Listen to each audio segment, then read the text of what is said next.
All right, now we're going to start to look at transition metals. You'll notice up till now that all the formula writing has not included the transition metals, that group that's in the middle of the periodic table.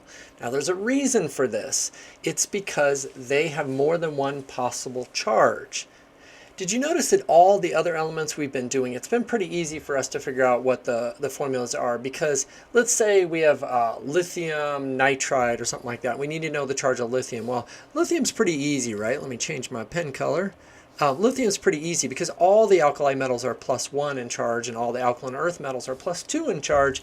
You get the idea, right? In other words, every single time we use boron, it's going to be +3. Every single time we use fluorine, it's going to be -1, and oxygen's going to be -2. We know that. We know how to predict their charges. So that's the nice thing about those elements is they're referred to as monovalent elements, as in they have one possible charge and you don't have to worry about them being any other charge. But that's not true of the transition metals. Like, for instance, iron here, iron in some compounds is +2 charged, but in other compounds it's +3 charged. It has more than one, oops, forgot the E, it has more than one possible charge. And some of these elements, like manganese, has a ton of possible charges. Yes, it can be +2, I believe it can be +3, I think it can even be +5. Now you notice that I don't really remember what their charges are. For common elements, I do. Like copper, it can be +1 or it can be +2. But I don't really remember them, and the reason is because you'll see that when we communicate as chemists, we need to tell each other what the charge is of copper in this particular compound. So that's the first thing I need you to understand, is the reason we haven't been doing transition metals is because they have more than one possible charge, and we need to communicate with each other what the charge is in the particular compound that we're looking at. The other thing to know is this idea of having more than one charge doesn't just apply to the transition metals. These ones down here under the stair step, which I call Harry Potter elements because they live underneath the stair step. In any case, those also, I also would refer to them as honorary transition metals because they too are multivalent, as in can have more than one possible charge. So if we were working with tin or antimony, did you know SB stood for antimony? These elements, I believe tin has two possible charges. It has 2+ and 4+, I believe. But remember, we're going to communicate this to each other, so we don't need to remember these. But that's the reason why we've been ignoring them. And in this lesson, we're going to learn how do you write formulas with ions that have transition metals in them. Okay, so the important thing is transition metals have more than one possible charge. And how are we going to communicate that to each other? Well, in the name itself. Like, look at this example. You can see that unlike all the compounds we've had up till now, these two compounds have a Roman numeral in them. And that Roman numeral is meant to indicate the type of charge that that element or that compound has. So the charge of the transition metal is written into the element.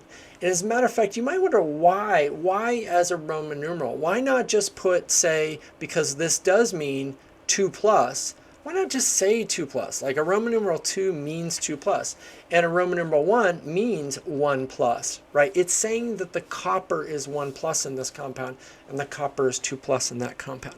And I don't know why they use Roman numerals. It's been going on in chemistry for a very long time. It seems like it'd be way easier to just write 2+ or 1+. Now that's my first recommendation for you, is whenever you see a Roman numeral, cross it out and write what the charge means, because it consciously tells you that's the charge of the transition metal. It's not how many there are. So if I were going to write the formula for this one, I would start my ion counting list. Copper's 2+. Chlorine, well, chlorine's right there, and we know things in this column. The halogens are 1-. Do I need more positives or negatives? Definitely need more negatives. So I'm going to add another chlorine minus, and now you can see I have 2 negatives, 2 positive. So I am done. This thing is neutral, right? So I could write the formula for this one as CuCl2. There we go. We're done because we had 2 chlorines. Now look over here. Copper, according to the Roman numeral, is 1+. Chloride, we just established, was 1-. And which side needs more? Neither. It's done, right? So the formula would be CuCl, and we're done. Both of these type of copper chloride compounds exist, but because copper is a transition metal, it's in this area of transition metals, we need to designate its charge with a Roman numeral. All right, let's try another one. So if I were to look at this compound, you guys know I should cross this out and write what? Did you say 3 plus? Not just 3 plus, because the most common misunderstanding students have is that that means there are 3 irons. But there are not 3 irons. And I will tell you this is iron. I want you to write the formula between iron and sulfur if this is the name of iron sulfide.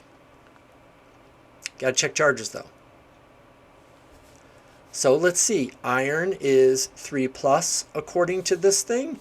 We can't figure it out just by looking at the periodic table. That's why they told us in the Roman numeral. Sulfur is, well, it's in this column, right? Oxygen's column, and all those are 2 minus. Both sides need more, right? This is one of these compounds that you're going to need 3 sulfurs to get you up to 6 minus, and you're going to need another iron that gets you up to 6 plus. There you go. You have a neutral compound. How many irons should I put here? 2, because there were 2 irons. How many sulfurs? 3. 1, 2, 3. Now, if you think about this for a second, what's wonderful about this is, did you know how sulfur, we had to go look up its charge on the periodic table and kind of think about it? Well, with the transition metals, they should be super easy because they're always going to tell us the charge in the form of that Roman numeral. Now, I know what you might be thinking, which is, what if I don't know my Roman numerals very well? Like, for instance, if I don't know what IV is. Well, let's look at how the Romans did numbers. We know that this is the charge. We know that this is going to get crossed out, and we're going to write +4 in there, or 4 plus, like that. So we'll write the formula in just a minute, but let's stop and think about Roman numerals. Roman numerals, obviously I just means 1, and 2 I's, I means 2, I means 3. So how does this work? Now, if you've ever been, if you understand this, I'll try to keep this pretty brief. V means 5. With a 1 to the left of 5, that's 1 less than 5, 4. With the 1 to the right of 5, that's 1 more than 5. So you can see if you have 2 to the right of the 5, then that's 2 more than 5, and that's 7. Now, you see that I stop here at 8, right? V, 5, plus 3 is 8. I stop at 8 because there aren't really charges more than 8. Matter of fact, it's pretty uncommon to get, most charges are 1, 2, or 3, right? But that's how Roman numerals work. So think about this. V, the 1 is to the left of V, that's a 4. All right, so let's write the formula. I want you, titanium's right here, oxide is just oxygen. Write the formula knowing that the charge is 4 plus. Let's see what we got. This is 4 plus. Oxygen is 2 minus because it's in that column. Do we need more positives or negatives? Definitely more negatives. Now we have 4 minus, 4 positives. We are neutral and good to go. So I can write the formula as TiO, what goes here? 2. Oops, that's not very good. 2, because there were 2 oxygens. And boom, we have our formula. So it's wonderful in transition metals that they give us the charge. Now, it's important for me to reemphasize this. The most common misconception students have when they write compounds like this is they write TiO4O. That is not correct because this is the charge. It is not the number of them. It's just the charge. That's why you need to cross it out and write 4 plus, because then it will tell you, that's the charge, and you'll remember to check charges. Okay, that's the most common misconception. Now, my other thing I'm going to point out to you is sometimes people wonder, could this ever be negative since they're not really giving us a sign? And the answer is no. All metals, remember all these things are metal? All metals are positive. All metals are positive. All right, let's try a couple practice ones. And now we're going to get to, well, let's try this one. And then the next one, we're going to try doing some that have polyatomic ions in them. But this does not have a polyatomic ion in it. So write the formula. Check charges first, though. Did you remember to cross this out? Because this does not mean that there are 3 manganeses, right? Manganese is right here. This does not mean there are 3 manganese. That's not right. So let's see, Mn3 plus. This is just nitrogen. That's right there. That's 3 minus. Which side needs more? Neither one. So our formula is going to be, because it's already neutral, just MnN. Boy, that's really important to get that as a lowercase letter and that as a capital, because remember, this is manganese and that's nitrogen. Capitalization really matters. All right, let's try one with a polyatomic ion in it. I'll give you a hint. This is a polyatomic ion. So you're going to need this chart. And I want you to check charges and write the formula. Remember, with polyatomic ions, you got to keep all, you got to keep all the subscripts in there, right? Okay, remember, this does not mean that there are 2 cobalts. That is not correct. We're going to cross this out and write 2 plus. So cobalt is like that. Did you remember to lowercase that O? Because if we do this, that's carbon and oxygen, right? We don't want that either. Got to lowercase that. 2 plus. Nitrate is down here. Where nitrite. We got to be careful. Did you catch that? NO2. And it looks like it has a 1 minus charge. Do we need more positives or negatives? Definitely negatives. So like that. Hey, what did I do wrong?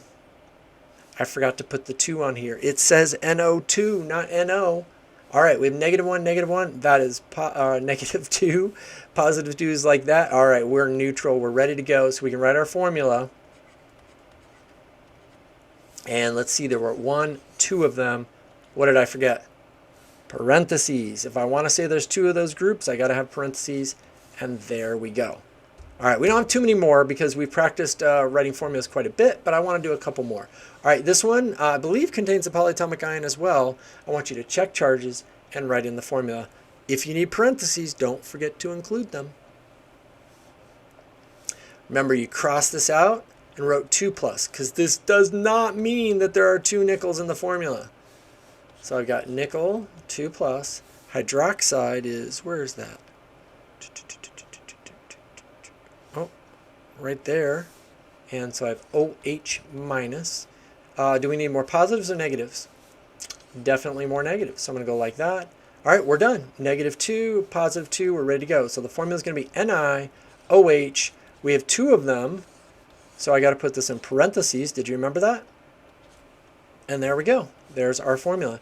I love transition metals because they give you the charge. You don't even have to go look it up. It's fantastic. All right, so that was our introduction to why we haven't been doing transition metals and how we deal with them. We get a Roman numeral, and the Roman numeral means, does that mean how many metals there are, or the charge of the metals?